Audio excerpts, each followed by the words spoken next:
ఇప్పుడు వ్యాసుడు ఎట్లా ఉంటాడో మనకు తెలియదు. హ్మ్. శివుడు ఎట్లా ఉంటాడో తెలియదు. ఇవి కేవలం మన ఊహాజనితమైన రూపాలు మాత్రమే. వాటికి మనము అంకితమై పూజలు చేస్తా ఉంటే వాటికొచ్చే ప్రాశస్త్యత మనకి అనిపిస్తుంది.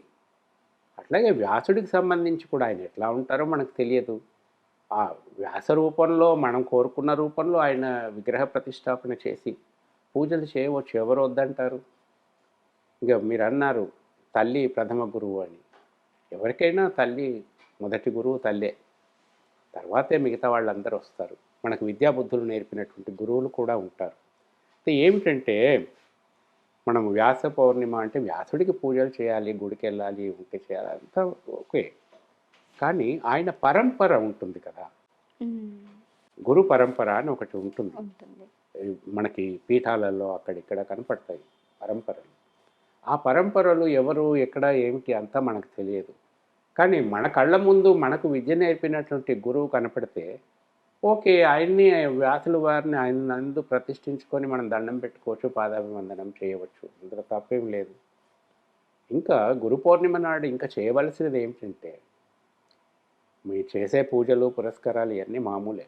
గురు పౌర్ణిమ నాడు మనకు విద్యాబుద్ధులు నేర్పినటువంటి గురువులు ఎవరైనా కానీ, వాళ్ళకి మనము సేవ చేయాలి.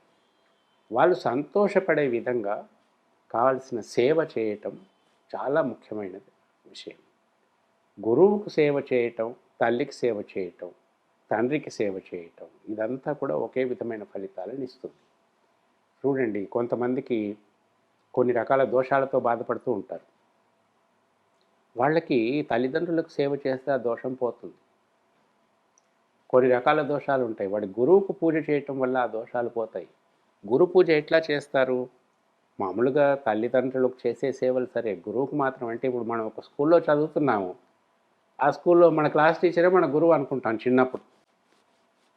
కాలేజీలోకి వెళ్తాము. అక్కడ గురువు ఉంటారు. అక్కడి నుంచి సంసారంలోకి వస్తాము.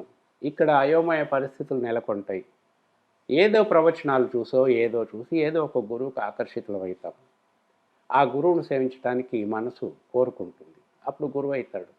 ఏదో మన కష్టంలో ఉన్నప్పుడు మనకు చిన్న ఉపదేశం ఇచ్చి, ఆ కష్టాన్ని పోగొడితే ఆయన మన గురువు అనుకుంటాం.